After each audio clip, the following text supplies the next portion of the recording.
Pessoal, agora daremos início ao último tópico desse nosso primeiro módulo, onde nós iremos estudar os algoritmos de ordenação.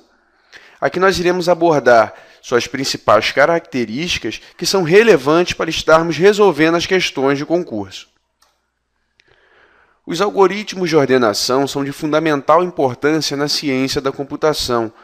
Muitos programas utilizam a ordenação como etapa intermediária. Por isso, há uma grande quantidade de bons algoritmos à nossa disposição. E nós iremos abordar nesse nosso curso os principais que são cobrados pelas bancas examinadoras. O melhor algoritmo para determinada aplicação depende, entre outros fatores, do número de itens a ordenar e do grau de ordenação já apresentado por estes itens. Nós veremos que alguns algoritmos são indicados para uma lista com um número menor de elementos. Outros algoritmos de ordenação já são indicados para listas maiores. E alguns algoritmos também se beneficiam de uma lista que possua seus elementos já ordenados de certa forma. Tá legal? Nós vamos ver isso em detalhes mais à frente, quando nós estivermos estudando individualmente cada algoritmo. Ao se ordenar um conjunto de valores, uma questão relevante é o tratamento de elementos que possuem o mesmo valor. Eventualmente, nós teremos listas com valores repetidos.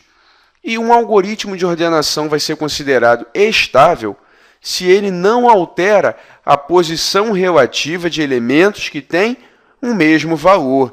Em outras palavras, pessoal, o primeiro desses elementos vai continuar sempre à frente do segundo desses elementos que possuem o mesmo valor. Tá legal? Para entender melhor esse conceito, vamos para um exemplo.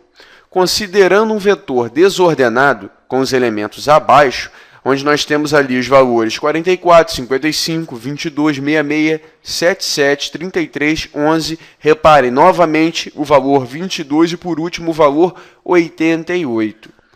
Quando o vetor é ordenado por um algoritmo estável, a ordem relativa dos elementos com chaves iguais mantém-se inalterada após a ordenação. Então, após a ordenação, nós teremos sempre o 22 ali com aquele 1zinho em vermelho. A primeira ocorrência do 22 sempre vai vir antes da segunda ocorrência do 22. Esse daqui é o nosso algoritmo estável. O primeiro desses elementos continua sempre à frente do segundo. Agora, quando o vetor é ordenado por um algoritmo não estável, a ordem relativa dos elementos com chaves iguais é alterada após a ordenação. Nesse caso, após o vetor ser ordenado, nós teremos ali o 22, com a segunda ocorrência do 22 vindo antes da primeira ocorrência do 22. Essa é a diferença, pessoal. Isso daí é cobrado em concurso, então fiquem espertos com isso.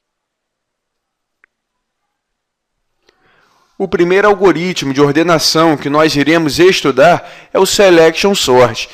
Ele é um tipo de ordenação por seleção, que consiste em trocar o menor elemento de uma lista com o elemento posicionado no início da lista, depois o segundo menor elemento para a segunda posição, e assim sucessivamente, até se esgotarem todos os elementos do vetor. A lógica dele é bem simples, pessoal. Nós iremos selecionar inicialmente o quê? O menor elemento de toda a lista. E esse elemento vai ser trocado com o elemento da posição 0 no nosso vetor. Em seguida, nós iremos trabalhar com a posição de índice 1. Então, nós iremos selecionar o quê? O segundo menor elemento do vetor e trocar pelo elemento da posição 1. E vamos fazer isso sucessivamente, até se esgotarem todos os elementos do vetor. Ao final, o vetor estará ordenado. Tá legal? Algo que vocês precisam ter em mente, esse algoritmo ele admite uma variação, onde a troca é baseada no maior elemento que será posicionado no final da lista. Assim como nós temos uma seleção dos menores elementos, onde nós ordenamos do índice 0 até o último índice do vetor, nós também podemos fazer um processo inverso, onde nós iríamos selecionar o maior elemento ele seria trocado com o elemento da última posição do vetor, selecionaríamos o segundo maior elemento, que seria também trocado pelo penúltimo elemento do vetor, e assim sucessivamente, tá, pessoal? A lógica é a mesma. O que muda é a ordem de ordenação. Nós podemos optar por ordenar do menor para o maior valor ou do maior para o menor valor, certo? Esse é um algoritmo de ordenação não estável, ou seja, ele não vai manter a ordem relativa dos elementos com chaves iguais, tá legal? E por último ali nós temos que a complexidade do selection sort é da ordem O de n ao quadrado. Então lembrados já da nossa aula de complexidade?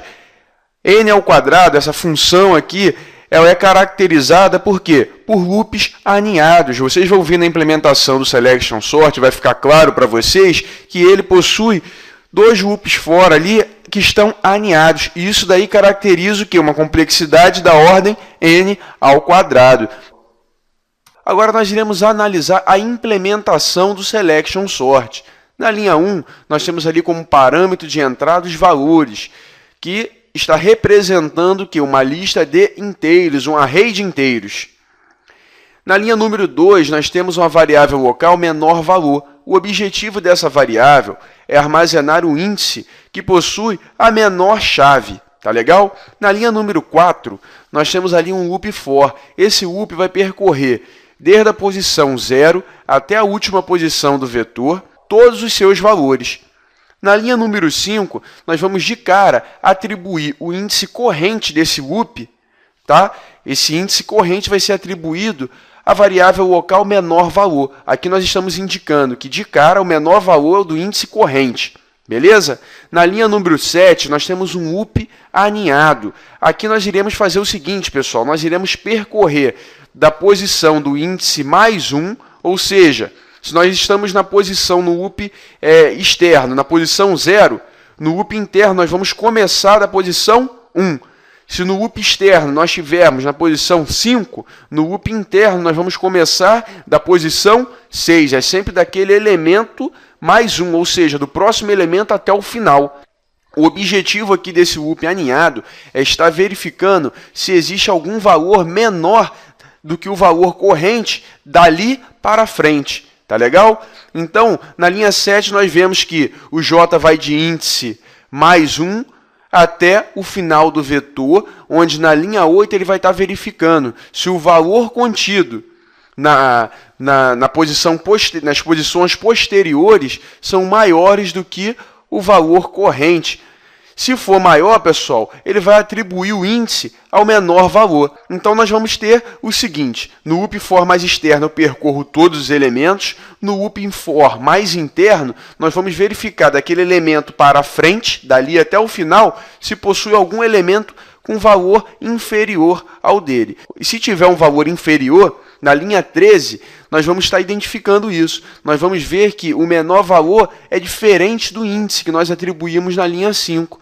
Se for diferente, é porque tem um valor inferior. E nesse caso, nós vamos fazer uma troca, onde esse valor inferior vai para a posição índice. E o valor na posição índice vai para o índice de menor valor. Nós vamos fazer uma troca. E como é feita essa troca? Na linha 14 nós temos uma variável auxiliar que vai receber o valor corrente. Na linha 15 nós teremos o valor de índice recebendo o menor valor e a posição de menor valor no final, na linha 16, vai receber o valor auxiliar. É assim que é feita a troca, bem simples.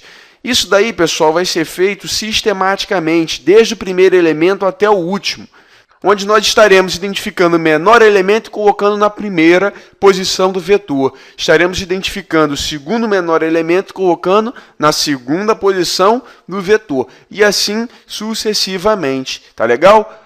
Para ficar ainda mais claro, pessoal, o funcionamento do selection sort, nós vamos ver aqui como ele funciona na prática para ordenar o vetor abaixo.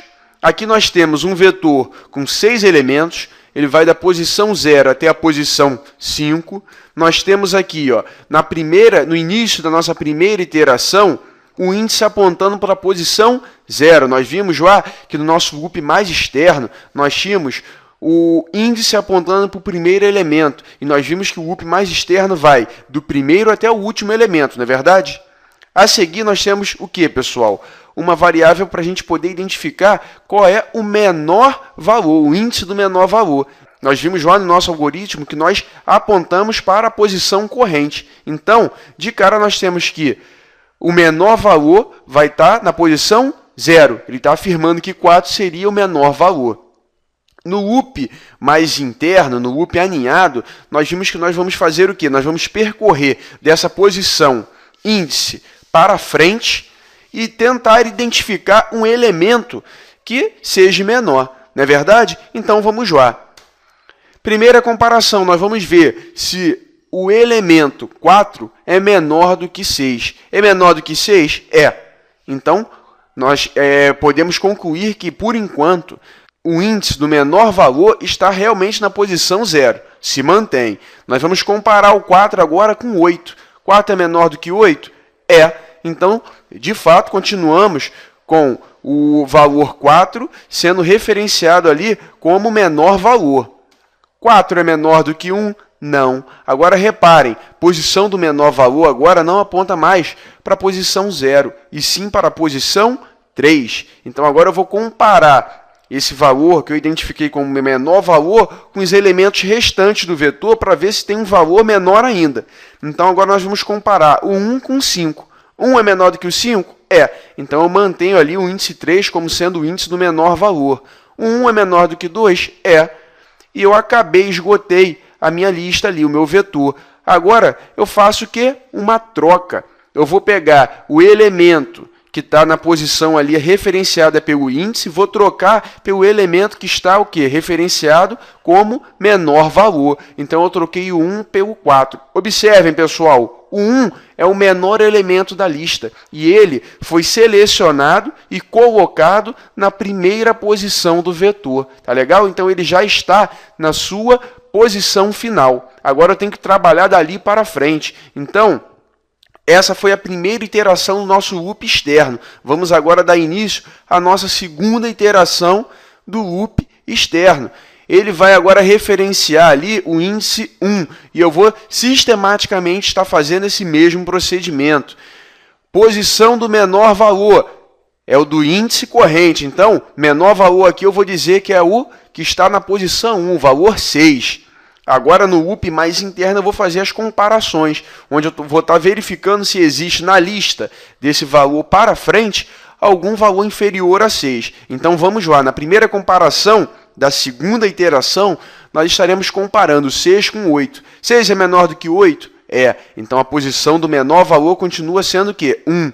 6 é menor do que 4? Não. 4 é menor do que 6. Então, a posição do menor valor agora vale o quê? 3. Olha lá. Continuando, vamos comparar agora o quê? O 4 com 5, né? 4 é menor do que 5? É, então a posição do menor valor continua sendo 3. 4 é menor do que 2? Não, 2 é menor do que 4. Então agora a posição do menor valor passa a ser o quê? 5. Então o 2 é o menor valor da posição ali do índice 1 para frente. Então, o que a gente faz, pessoal? Já esgotei a lista, identifiquei que tem um valor inferior ao valor referenciado ali pela nossa variável índice. Agora, eu vou fazer uma troca. Eu vou trocar o valor que está na posição 1, referenciada por índice, pelo valor do menor, pelo índice do menor valor. Então, eu vou fazer uma troca do 2 com o 6. O 2 já se encontra na sua posição final nessa ordenação, tá legal? Agora eu vou fazer o que, pessoal? Vou para a minha terceira iteração do loop externo, tá legal?